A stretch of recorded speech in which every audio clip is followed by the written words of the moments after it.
Hi, everybody. It's Monday, October 21st. I'm Gloria Moraga. This is the Political Woman Podcast. 2 weeks from tomorrow, my friends. 2 weeks from tomorrow at midnight, voting will end. And this election, well, they'll still be counting votes, but we may know, who our next president will be. This weekend, I watched as Donald Trump continued his spiral into madness. It's intensifying. It absolutely is. Take a listen. We've watched this guy for 20 years. The one thing we know is that he's got no cognitive problem. I have no cognitive. She may have a cognitive problem, but there's no cognitive problem. Let's see. Let me count the ways Donald Trump is losing it. He went to McDonald's and served up French fries. And there was no reason for him to do this, except for the fact that he's loony. And I will cut your energy and electricity prices in half within 12 months of taking office. 50%. That Kamala Harris once worked at McDonald's. We don't have to get it from Venezuela. We get it from Venezuela. It's not even believable. The whole thing's not believable. For most of American history, Pennsylvania was the commercial and industrial powerhouse of the United States. There's no but year reason. after year, globalist, radical left politicians and for the third and time incompetents in a like week, Kamala Harris this is from the Washington have waged Post. a war Former on President your Donald Trump Commonwealth. repeated the charge that Democrats are allied against everything him, they that touch they are turns enemies to from within. He said this in an interview with Fox News. He called the January 6th, 2021 attack on the U.S. Capitol a beautiful thing. Here's the soundbite when he says it. This was at the town hall with Latinos. You had hundreds of thousands of people come to Washington. They thought the election was a rigged election, and that's why they came. Some of those people went down to the Capitol. I said, peacefully and patriotically, nothing done wrong at all, nothing done wrong. But that was a day of love. No. He said, go down there and fight like hell. We are going to march down to the Capitol. We've got to fight like hell, or we're not going to have a country anymore. He incited them. And it wasn't love, it was hate, it was pure hate. And people were seriously hurt. Cops had to quit their jobs because of injuries. Cops committed suicide because of the trauma, the emotional trauma. And the cop that died, the right wing always says, oh no, he had some health problems. He wouldn't have had those health problems. Those health problems wouldn't have been worsened. So now what happens is I won't pay the bill for this stupid company that rented us this car. The woman car. climbing through the window that he incited to do it. I won't pay the bill, and then we'll have a story that Trump didn't pay the bill they never talk about it. to a contractor. When they do that kind of a job, they'll pay the bill. Trump, in an interview with Media Buzz that aired Sunday, they also had a little problem with energy coming Nancy into Pelosi the building, but I'm not blaming it both on that. California Democrats, but here is my plan. Bad Do we have people fun? Who threaten democracy. Interviewer Howard Kurt said, "Are you prepared?" And can everybody hear to perfectly say now that you will not use law enforcement? I don't like the mic anyway. I didn't like it from the minute I started. Political opponents. Trump responded, "Excuse me, that's what they're using on me." He's honestly off. He's off, man. In a separate Fox interview that aired October 13th, Trump said that his foes could be very easily handled by the National Guard, or if necessary, by the military. And he repeated that line about the enemy from within days later during a Fox News town hall. Wow. In another town hall, Donald Trump, 78, ranted at a town hall on Sunday in Lancaster, Pennsylvania, that he is not close to 80. He's 78. I mean, it's pretty damn close. The Harris campaign has been focusing on his age and his cancellation of several interviews in recent days. And this is really getting under his skin. And then this article mentions his McDonald's. Trump also worked the fry cooker at a McDonald's on Sunday, the latest bizarre moment in a campaign that has increasingly become a tour of personal vendettas and aimless grudges, despite his aides' best efforts to keep the former president on track. Known for his personal love of the fast food restaurant, and this is in the Washington Post, Trump once treated visiting athletes to a McDonald's buffet at the White House. Today he made a campaign stop at McDonald's. The restaurant was in Lower Southampton, Pennsylvania. Trump remarked about his opponent complaining about working at a McDonald's when she was much younger, and she's never complained about it. And then the article says it wasn't clear what the purpose of the stop was, beyond an effort to troll his opponent. Man, when he's doing this crazy stuff and talking crazy, and he really is, Harris celebrated her 60th birthday, happy birthday, on Sunday by going to church. She appeared at 2 churches in Georgia. And as she was at church, Trump was mocked on social media for another strange, rambling anecdote about golfer Arnold Palmer. Here it is. This is a guy that was all man. This man was strong and tough.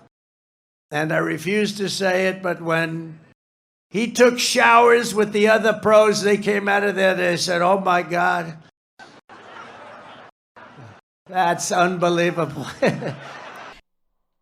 Honestly, my friends, honestly, I don't understand how the polls, and I was just reading some of them, and I'll say it again, I don't believe in polls. The only poll that's important is the one that's going to happen a week, 2 weeks from tomorrow. How are they so close? Why are they so close? As he was standing there talking about Arnold Palmer's genitalia, which nobody needs to hear that. Nobody cares about that. I mean, does the average young person even know who Arnold Palmer is? I mean, I know Arnold Palmer because my dad liked Arnold Palmer. My uncle liked Arnold Palmer, but I'm old.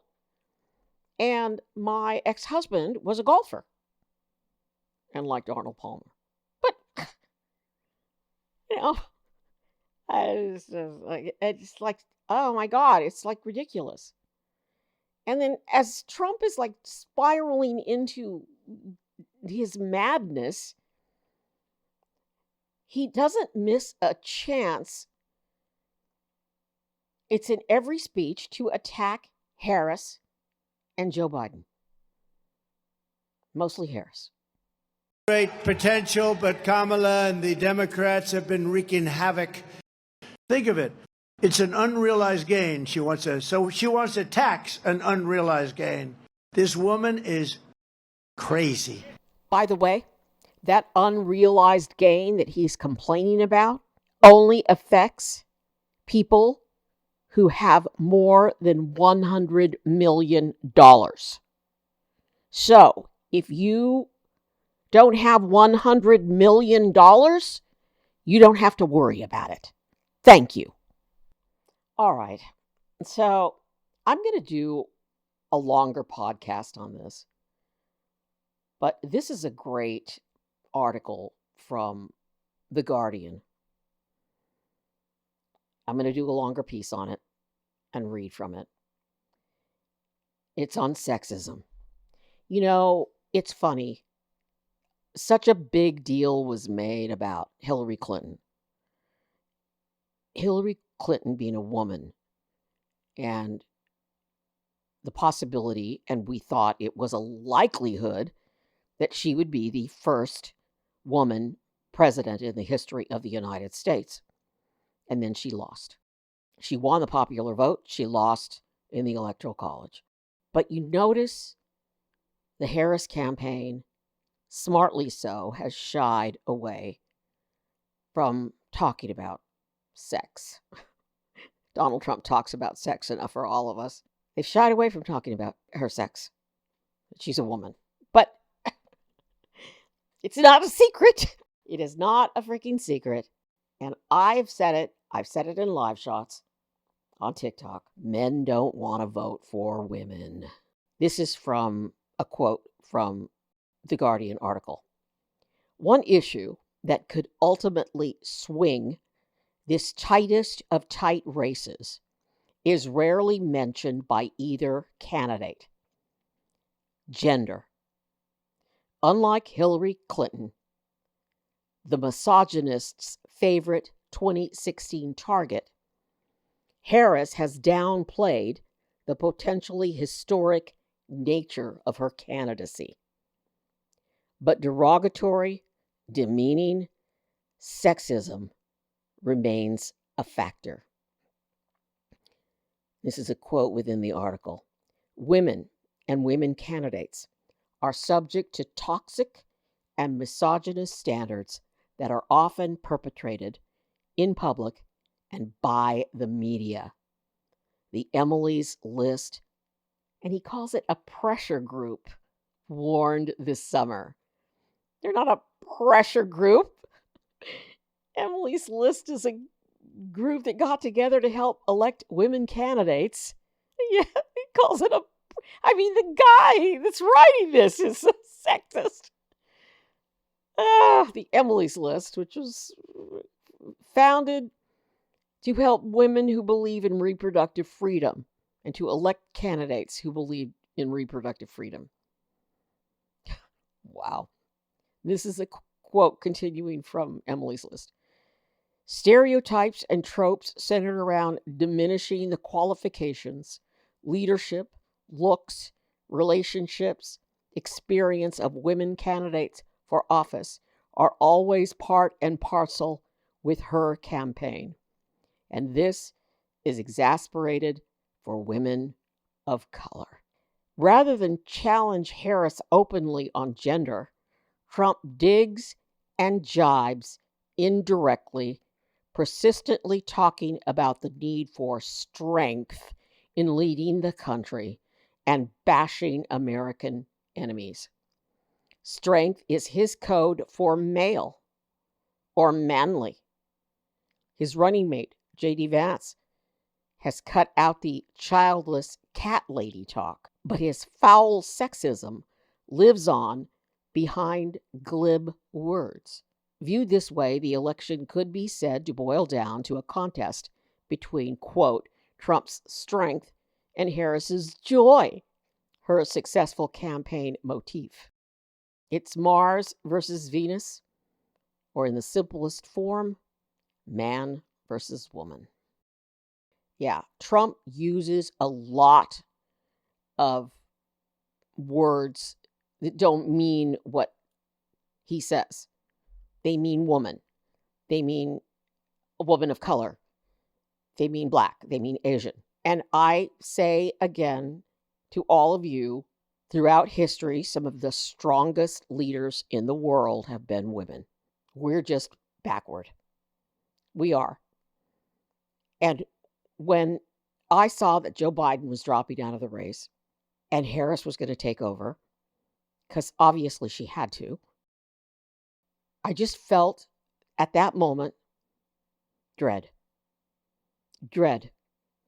Because she's a woman. That's it. Because I was so sure Hillary Clinton was going to turn the tide.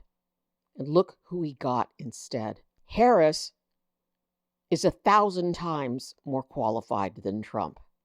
I'm talking about qualifications, but it doesn't matter. It doesn't matter. There are different standards for women than there are for men. And if men can't put aside their backward Neanderthal thinking, Trump is going to win. And we are going to be living in a nightmare in this country. Because he's a nightmare. He talks about what he's going to do. It's deeply, deeply disturbing. And you know what else? This whole thing with the billionaires and the billionaire class supporting Trump, it's just killing me. It is. This is what it all boils down to. I want to talk more about the economy and what Trump plans to do, and I'm going to do that in another podcast this week. There was a terrific article from economist Robert Reich, who actually wrote a column about Trump's fascism. It's not masked anymore, my friends. It's right out there.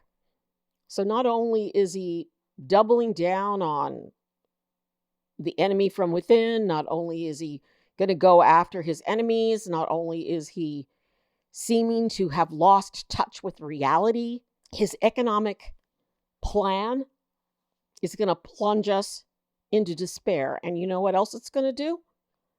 We're going to run out of Social Security money if he does all the things that he says he's going to do. And he doesn't care. Please, everybody, before you vote, take a look at what he's planning to do.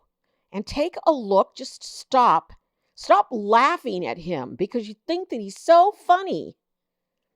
And take a look at what he's going to do and what he's doing now and how he's lost touch with reality. And it's going to get worse. We've got 2 weeks. It's going to get worse. So I will be here every day to try to document some of these things. And when I talk about the billionaires, Elon Musk has this cockamamie plan to give $1 million to registered voters who sign his super PAC petition. And the Pennsylvania governor, Josh Shapiro, is saying that this is illegal. It's deeply concerning, Governor Shapiro said. It's something law enforcement should be looking at. All right, he is the richest man in the world.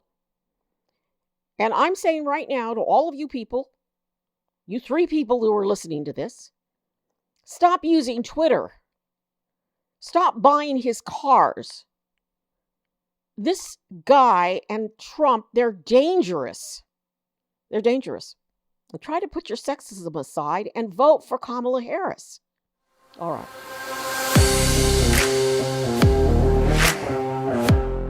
I'm scared. I'm scared. I'm trying not to be, but I am. All right. Please subscribe. Please follow me. I need your support. And please be safe.